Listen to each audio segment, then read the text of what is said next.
Hey everyone, welcome back. Today it's the best day of the week, new comic book day for August 27th, 2025. Just got back from my LCS. Shout out to the Hall of Comics in Westborough, Massachusetts. Jake and Chris are great, they'll take care of you there. Um, but in terms of books I picked up this week, if you didn't watch last week's, as a quick reminder, picked up Ultimate Spider-Man number 20. Very excited about this. I love that cover, just with how different this universe is and the friendships and everything. I love that. I got caught up last night on Mr. Terrific Year 1, the first three issues. So here's issue number 4, which seems like Batman's going to be there. So that should be interesting. And then the two that I'm most excited for, we got Absolute Martian Manhunter number 6, which is the last issue before they take a bit of a hiatus. I don't know how long it's going to be before they come back, just because originally this was supposed to be a 6-issue miniseries. And then I think either right before or right after issue 1 came out, they extended it to 12. So this will be the last one for a little bit, but very excited about this. And probably my top series right now, we got Absolute Wonder Woman number 11. So I'm going to go ahead and read these books and then let you know what I think. I also picked up, just because I'm such a fan of the DC Comics compact line. I'm just trying to work my way toward kind of collecting them all at some point. Picked up Static Season 1. Have not read this before, but I am very excited to get into it. I love the Static Shock cartoon from the early 2000s. So yeah, I'm going to go ahead and read these books and get back to you real fast.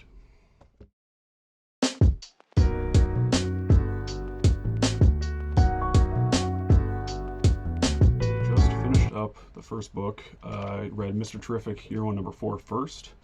I really enjoyed this. It's the artwork continues to surprise me. I really like it. Let me show probably my favorite page from the book this week. This page right here, as I bump the mic. I think that, what's his first name? Delandro. I think it's Valentino. Apologies, it'll be on the title card before this. I love his art style. I think it is just kind of like gritty enough. It almost gives me, you know what? It almost gives me some like very clean modern Year 1 vibes, if that makes sense. Which obviously is a very good thing, and I mean, you can never go wrong with a Dan Mora cover. I thought this issue was great. Batman is here investigating the engine that has been causing so many problems over the past few issues. Not sure whether or not he can trust Michael Holt, aka Mr. Terrific. And it's nice to see Michael kind of get some of his kind of humanity back, for lack of a better term. I didn't know, I'm not sure if this has always been his backstory, but having lost his wife and unborn child in an accident, and just seeing how despondent he was at the beginning of the series, just kind of being a hermit in his house, and then going on to lose his best friend, and seeing him kind of back in the lab in this issue, made me feel really good. So yeah, I'm not sure. I want to say this is a 6-issue miniseries. I could be wrong about that. But yeah, this was a great read. I'd probably give it a 4 out of 5. On to the next book.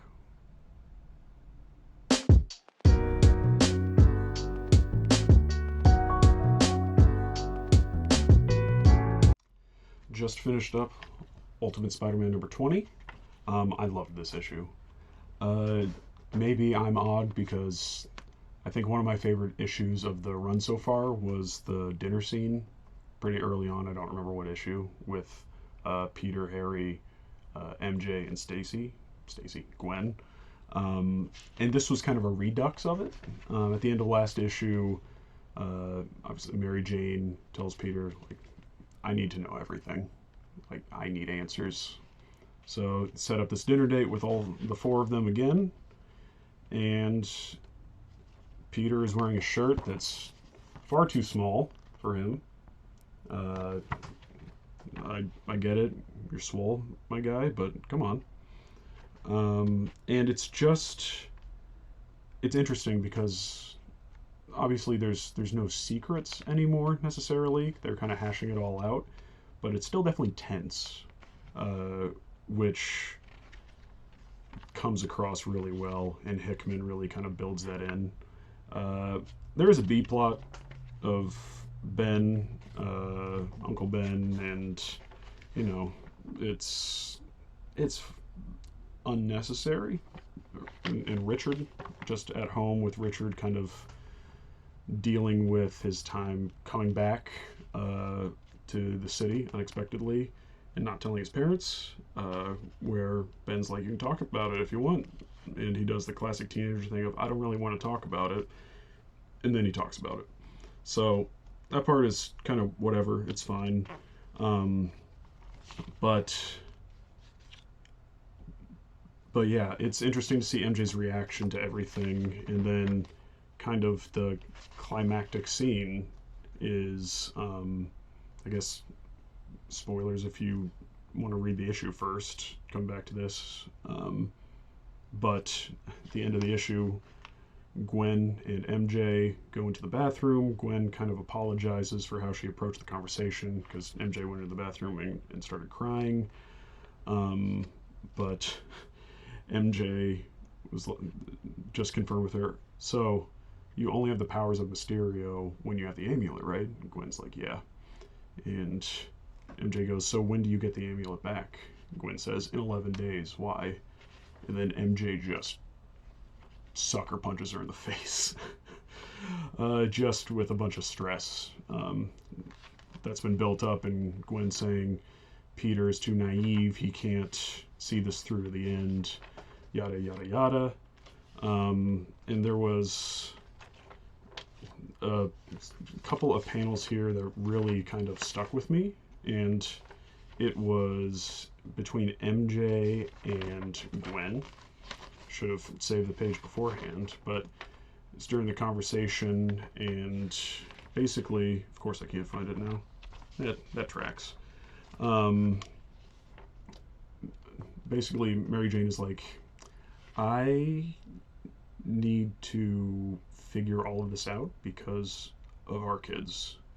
And it's something that needs to be figured out soon, and you all need to be very aware of that. Of course, here it is. Mary Jane says, the point is, it's become obvious to me that the three of you are joined at the hip for better or for worse. Then Gwen says, like a black hole sucking in everything around it. You're worried about your kids. Peter says, of course we are, and about each other, and the two of you for the record. And then Gwen says, so that's the real question, not whether the battle is righteous or worth it, or if we can even win.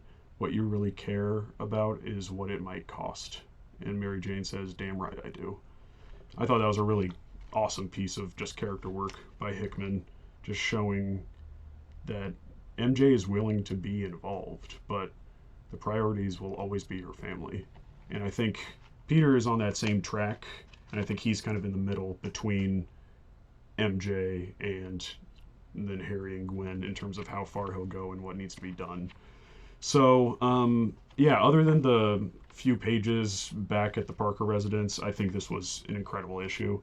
I know that the series is coming to an end, I think, with issue 25. So, with how successful this book has been, it probably just means that a new creative team is going to hop on and Hickman's going to jump off. But, yeah, I'd give this probably like a 4.5 out of 5. This was a great issue. I guess I love dinner scenes where people just talk. So, yeah. 2 down, 2 to go.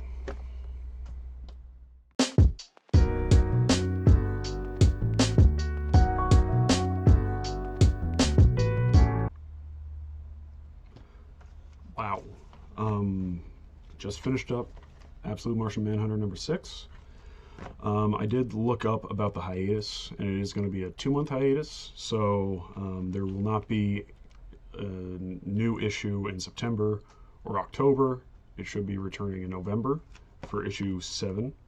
But wow, this issue. So the last issue left off with John Jones's wife and son holding up in their apartment during the blackout while someone is about to break in, and John got hit by an ambulance, and basically someone who is out of their mind is going to try and start taking off limbs. But the Martian intervenes, and wow, it's hard for me to articulate what I love about this issue. The art is still just absolutely incredible. Not only the art, but the colors as well. And it's all done by Javier Rodriguez. There's no separate colorist. Just for example, light spoilers, I guess, but no, you saw it in the end of the last issue. There's this is what green Martians look like, and this is what white Martians look like. And just the abstractness, and you see the battle happening in people's minds between the green and white Martians.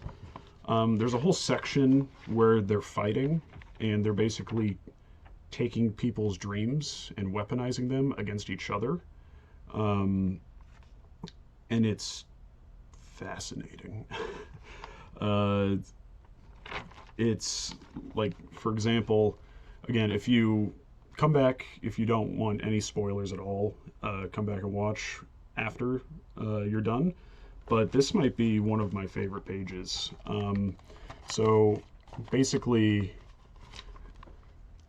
the White Martian picked someone's fear of an atomic bomb from an aging hippie and took it out basically of their imagination and launched it at the city. And then the Green Martian, to try and stop it, scrambled to make a change, tapping into the hippies' belief in military incompetence.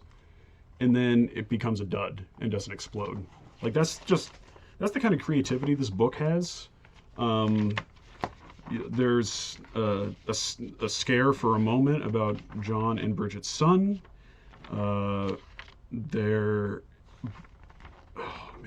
It does a good job at basically feeling like ending the immediate story of this arc with kind of the White Martian. You do see very early on, not very early on in this issue. At the end of last issue, you do see that Darkseid is influencing things. Obviously, Absolute Universe was born from Darkseid, and he's having a major influence. But I know I said somewhere, I don't remember, that Absolute Batman might be my second favorite Absolute book. No, it's Absolute Martian Manhunter, and it's not even close. The gap between Absolute Martian Manhunter and Absolute Wonder Woman down to the rest of the Absolute line is huge for me right now. And that's not to say any of them are bad.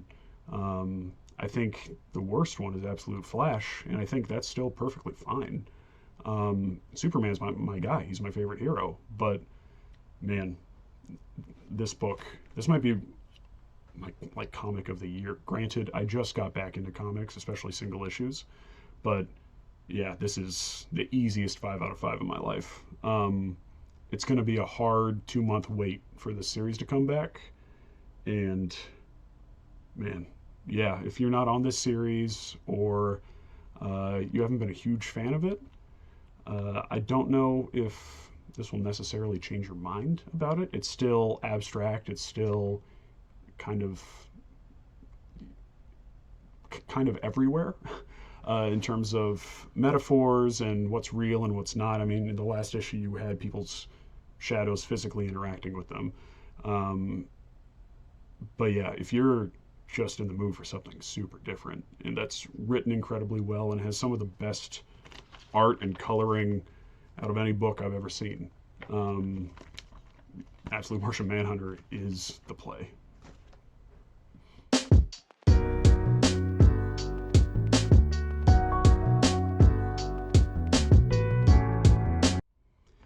And here we are, last comic of the week for me, Absolute Wonder Woman number 11.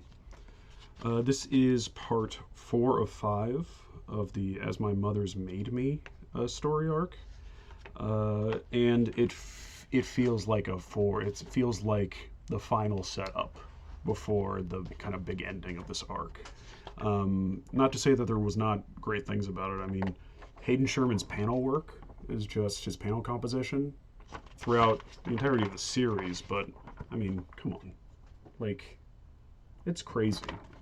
It's so unorthodox and interesting. It just draws your eye to the page just as much as the artwork and the coloring.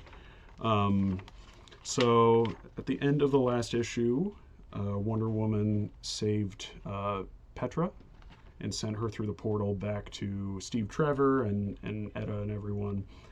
So Diana's continuing through the maze, and she finds Io in Amazon, who's been down there for decades. Here's a quick panel. It's Diana's first Amazon she's ever met, and it's kind of this sweet introduction of Diana briefly explaining that she was raised by Cersei, and Io going, obviously I have a lot to catch up on. And it turns out they've been building tunnels to try and escape. With little luck over the years, there's a ton of survivors down there that Ferdinand, the Minotaur, who was taken by Clea at the end of the last issue, has helped protect. But it's also kind of explained that the hallucinogenic flowers that drew Wonder Woman to Clea in the first place, that there's an entity down there that it seems like Clea might be afraid of, because she doesn't go down there herself. So basically Diana goes back up and challenges Clea and ends the book with a new weapon, and looks like she's about ready to throw down. So I'm not sure if it's a Poseidon boon or something like that. It looks kind of water-based. And it also looks like Petra is not who they thought she was necessarily.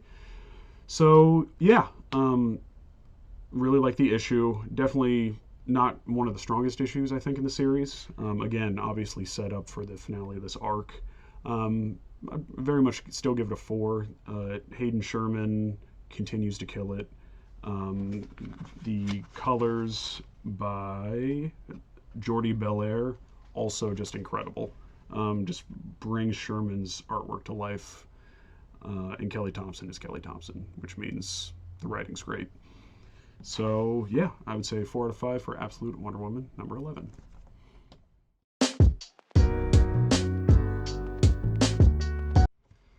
So, pick of the week I think should be pretty obvious if you've watched up until now. Absolute Martian Manhunter number 6, was just incredible. I want to get every variant for this. I want to go to a Comic-Con to get this signed. I don't know. It's incredible. In terms of what's next, both in terms of content on the channel and polls for next week. So in terms of content, early next week will be the next episode of Image Initiation. If you've seen the community post, I've been bouncing back between a couple, and this one will be about going over the first compendium of The Walking Dead. Traditionally, I am not a zombie person in any way, shape, or form, but it's one of the most iconic series out there. I've never read it, I've never seen the show. I've played the Telltale games, the first season, maybe the first 2 seasons, and I love those. But I wanted to give it a chance, so that will be the next video on the channel, again, early next week. And then in terms of polls for the week, for next week, we're going to have Absolute Green Lantern number 6, We're going to have Absolute Superman number 11. We're going to have Batman number 1, which originally I wasn't going to pull, and then I found out that it's being written by Matt Fraction, aka the author of my favorite Hawkeye run of all time, or Hawkeye run of all time, one of my favorite comic runs of all time, and art by Jorge Jimenez, who is just a wonderful artist. So I'm very excited for that, and I like the lighter blue on the costume too. Small thing, but and then while I'm diving into Image's back catalog with the Image Initiation series, I do want to read some current ongoing stuff, and there's no better time to jump in than a number 1. So I'll be picking up Everything Dead and Dying number 1. The premise sounded really interesting to me, so I'm excited for that. And lastly, Ultimate X-Men number 19. So 5 books next week to talk about, but until then, I will be checking out the comments. Let me know if you read anything I did, what your thoughts on those would be. If you have thoughts about my thoughts, feel free. Let me know if there's any comics I should be keeping an eye out for, should be picking up. I know I skew more DC, but I'm really trying to get into Image stuff pretty hard right now. In terms of Marvel, the Ultimate line is kind of satiating me for right now. There's nothing necessarily in the 616 universe that's going on that I'm all that drawn to or excited by. But let me know if I'm wrong. I'd be happy to be wrong in that case, because the more to read, the better. So thanks again for watching. Appreciate your time, and I'll be seeing you soon. Talk to you later.